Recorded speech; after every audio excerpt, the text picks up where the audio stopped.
Radio Publique Africaine.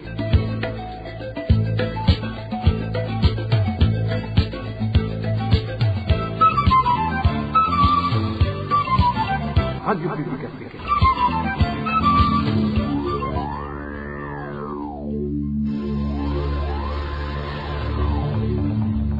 C'est le moment de suivre le journal parlé en français.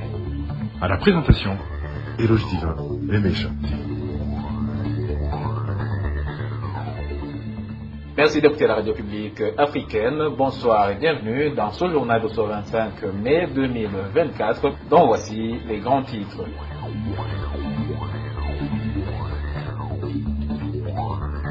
Il vient de totaliser une dizaine d'années à attendre l'obtention d'une autorisation de bâtir. Il s'agit des fonctionnaires de l'État qui ont acheté des parcelles au quartier Karurama, situé en province de Cibitoke. Ces derniers se lamentent que certaines personnes réputées être proches du parti au pouvoir, le CNDD-FDD, ne cessent de construire aisément dans leurs parcelles. Vous allez entendre dans ce journal les lamentations de ces fonctionnaires. Et puis dans ce journal, nous allons également revenir sur les conséquences de la pénurie du carburant qui continue de se remarquer en commune Gasogwe de la province de Muyinga. Les habitants de cette localité s'indignent de l'usage du clientélisme et de la corruption dans la vente du carburant. Et comme tous les samedis, le mini-magazine au cœur de la société est au rendez-vous. Aujourd'hui, ce mini-magazine préparé par la synergie des médias revient sur la déclaration du HCR selon laquelle la Tanzanie ne fermera pas les camps des réfugiés burundais à la fin de l'année. Voilà pour les titres. Le développement, c'est dans un instant.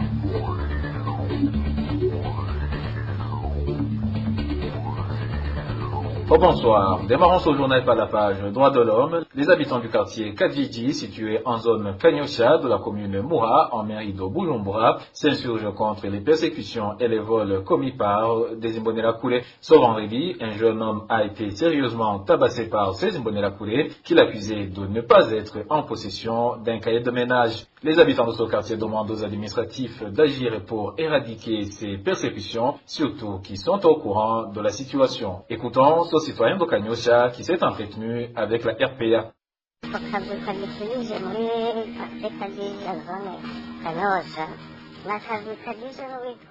Ce groupe qui s'aimera plus Erobonta au quartier Kajiji de la zone Kanyosha est un groupe composé d'un prénommé Moussani et son compagnon qui est parmi les responsables du parti CNDD-FDD au quartier Kajiji. Il circule pendant la nuit et au cours de la journée.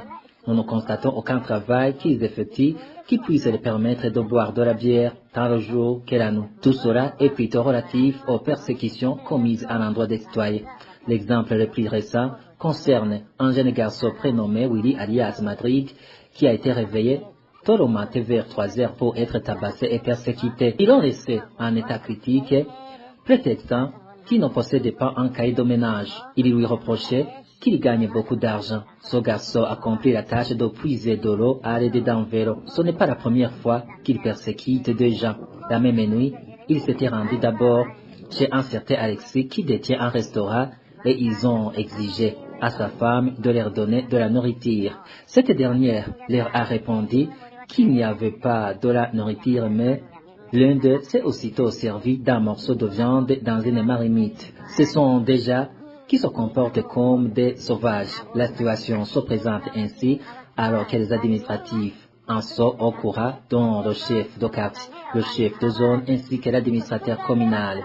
Ce n'est pas la première fois qu'ils malmènent les gens et commettent des vols. Nous demandons que ces gens-là soient arrêtés.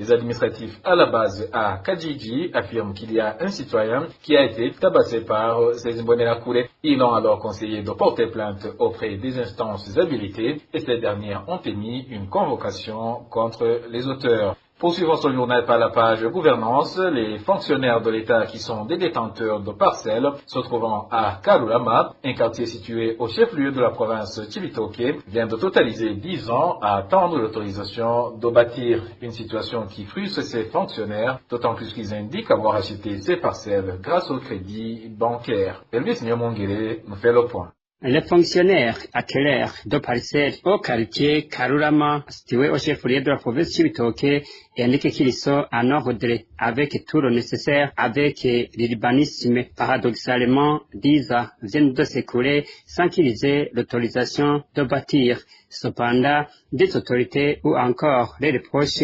érigent les maisons quotidiennement à cet endroit même, d'où la colère de ces fonctionnaires, comme l'indique les d'entre eux. Nous avons écrit des lettres à l'urbanisme avec toutes les formalités pour acquérir les parcelles. Nous avons eu ces parcelles, mais il y a de cela 10 ans que l'urbanisme ne nous ait pas donné l'autorisation de bâtir.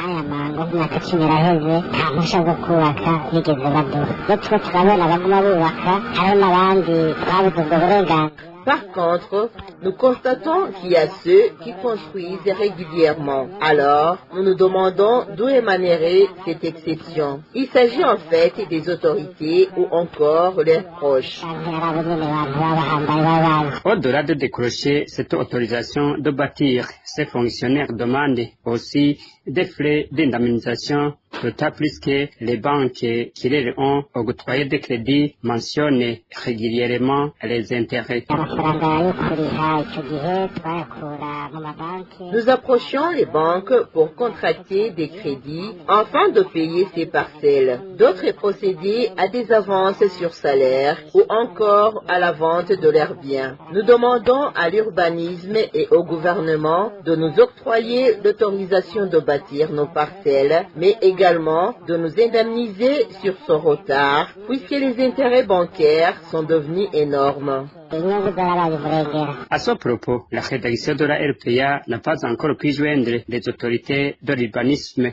Merci à toi Elvis. Nyomungere. Et quittons la province de Cibitoke pour nous rendre à Muyinga, où des habitants de la commune Gasogwe s'indignent du non-respect des prix des produits Braroudi par des commerçants qui agissent sous la couverture des administratifs. Ces habitants révèlent qu'ils ne savent plus chez qui aller se plaindre, d'autant plus que les administratifs, à la base, eux aussi connaissent la situation et ne veulent pas la changer. Les détails avec Vicky Chris Ninheretse.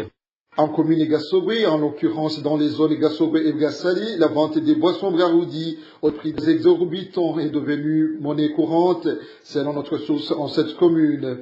D'après la même source, dans ces deux zones, une bouteille de Primus se vend à 4 000 ou à 5 000 francs burundais, tandis que le prix de l'Amstel est 9 000 francs burundais. Ce qui afflige les habitants est de voir que tout cela se passe au vu et au su des administratifs locaux. Tout cela nous rend fâchés car ceux qui sont chargés de faire respecter les lois, ce sont eux-mêmes ces administrateurs qui devraient donner des instructions aux chefs de zone et ces derniers devraient donner ces instructions aux chefs de colline qui au final devraient les mettre en application. Tout cela devrait travailler ensemble pour décourager ces vendeurs qui volent la population. Mais puisqu'il s'agit d'une chaîne, ces administratifs n'en disent rien. Par contre, ils se mélangent à la population et aussi pour consommer au même prix sans rien dire. Notre source explique que ces administratifs donnent carte blanche aux vendeurs parce qu'ils s'y gagnent quelque chose en retour. On dirait qu'ils ne vendent rien alors que tout se passe dans leurs yeux. Tout ça parce qu'ils s'y bénéficiaient quelque chose pour payer leur inaction. C'est d'ailleurs un secret pour personne et pourtant la population continue de souffrir car personne ne vient pour les aider. Ces habitants demandent à l'administrateur de la commune Gasogwe d'emboîter le pas à ceux des autres communes voisines. En l'occurrence, c'est celui de la commune Muyinga. Dans cette commune, poursuit notre source, une bouteille de Primus s'achète à 2200 francs burundais, tandis que celui de l'Amstel est acheté à 3500 francs burundais, comme le veut la loi, et celui qui passe outre ces prix se voit retirer le droit de vendre ses boissons. Contacté à ce propos par la rédaction de la RPA, Dieudonné Nyoniziguié, administrateur de la commune Gasogwe, a nié ces accusations et affirmé que les boissons Braroudi se vendent au prix normal dans sa commune. RPA. La coalition CBDH Vicar, qui s'occupe des questions relatives aux réfugiés burundais, ne s'accorde pas avec le HCR qui avance que la Tanzanie n'a pas l'intention de refouler les réfugiés burundais. Léopold Shalangabo, vice-président de cette coalition, indique que les persécutions et intimidations sans cesse commises à l'endroit de ces réfugiés prouvent à suffisance que le programme de rapatrier par force les Burundais réfugiés en Tanzanie est d'ores et déjà en cours de réalisation. Suivez plutôt Léopold Shalangabo, il est le vice-président de la CBDH Vicar. La CBDH Vicar n'est pas convaincue des propos du HCR dans lesquels le gouvernement tanzanien n'envisage pas le rapatriement forcé des réfugiés burundais parce que les observations sur le terrain contribuent fortement à cette déclaration. Bien que les autorités tanzaniennes n'utilisent pas explicitement la contrainte pour forcer les réfugiés à retourner au Burundi, plusieurs actions indirectes suggèrent une forme de rapatriement forcé. Premièrement, les conditions de vie imposées aux réfugiés sont extrêmement précaires. La ration alimentaire quotidienne est insuffisante et il est interdit aux réfugiés burundais de chercher d'autres moyens de subsistance. Ils sont privés du droit de mener des activités gentilles de revenus. Il est également interdit de quitter le camp pour trouver du travail ou de se déplacer librement à l'intérieur du camp par vélo ou par moto. Et toute infraction, même mineure, peut conduire à un rapatriement immédiat par les autorités tanzaniennes. De plus,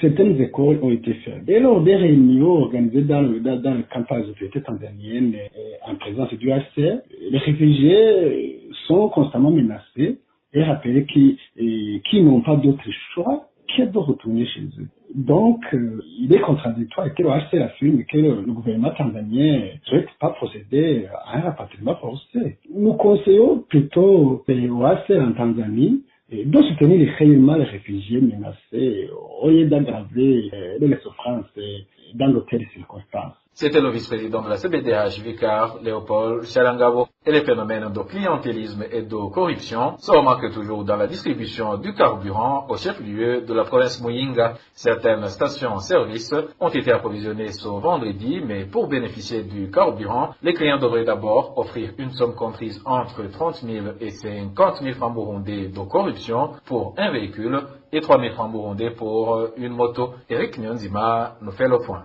L'une des stations-service qui ont été approvisionnées en carburant de type mazout ce vendredi au chef-lieu de la province Muyinga s'appelle NOC, appartenant à un homme d'affaires prénommé Apollinaire.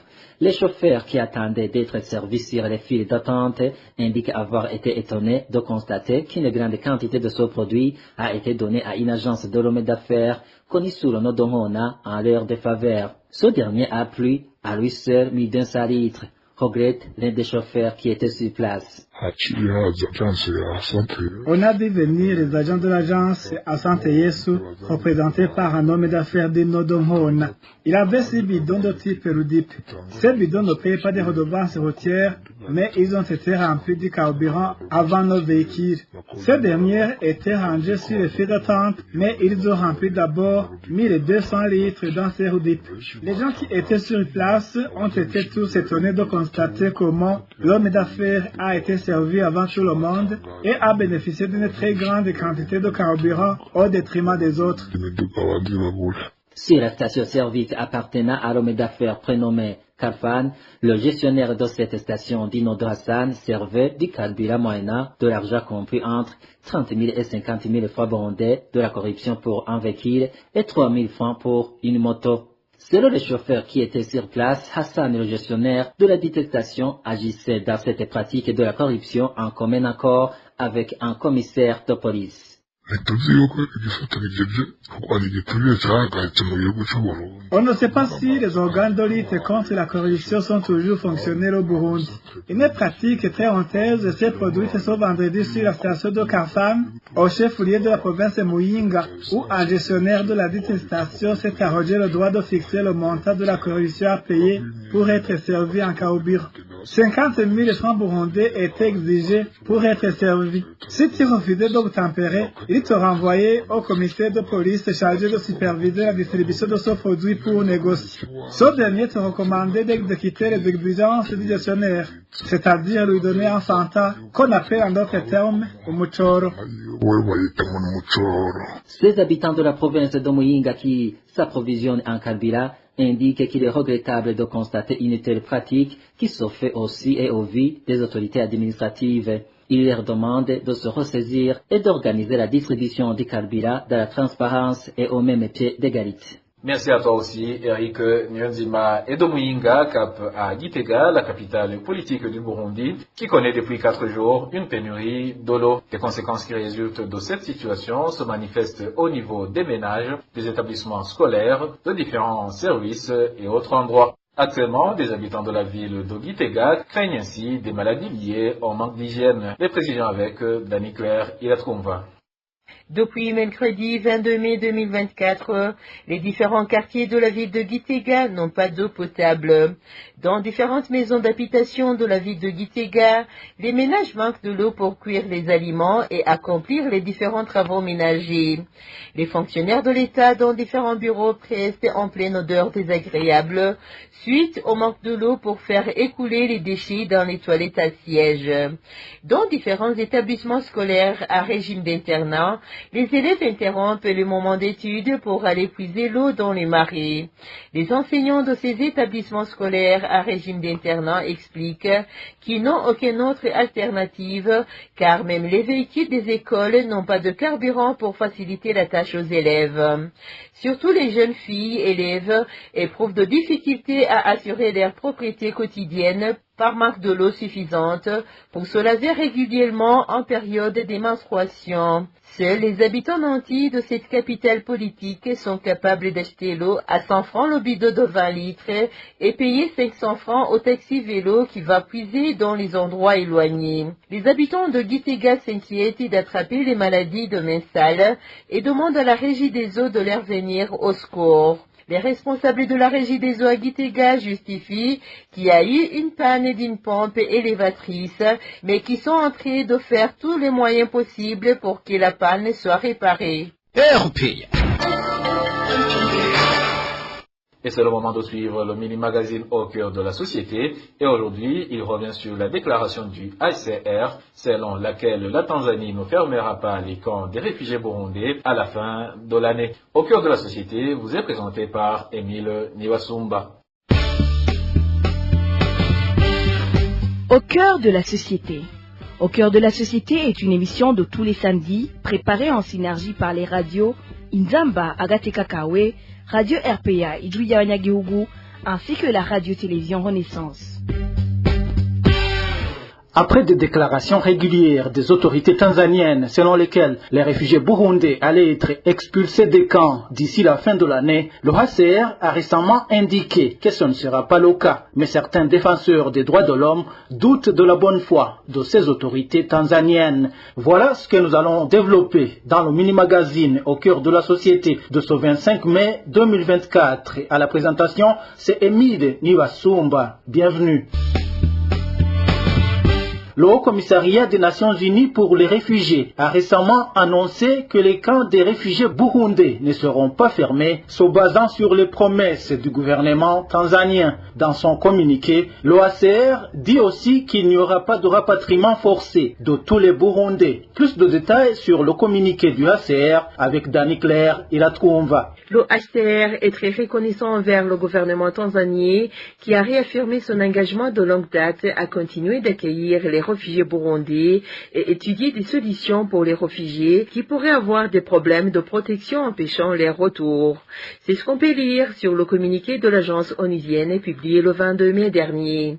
Dans ce communiqué, le Haut-Commissariat des Nations Unies pour les réfugiés indique qu'il continuera de travailler avec le gouvernement tanzanien pour répondre aux préoccupations des réfugiés et qui veillera à ce que les réfugiés qui ont pris la décision éclairée, libre et volontaire de rentrer puissent le faire en toute sécurité et dans la dignité. L'OACR explique qu'il a rencontré le ministère tanzanien de l'Intérieur après les informations qui faisaient état de la fermeture d'ici la fin de l'année du camp des réfugiés d'Onduta qui abrite 63 000 réfugiés. Selon les mêmes informations diffusées par le média en Tanzanie, les services destinés aux réfugiés seront interrompus dans le but de détériorer les conditions de vie afin de contraindre les réfugiés à choisir de retourner au Burundi Burundi, peut-on toujours lire dans le communiqué.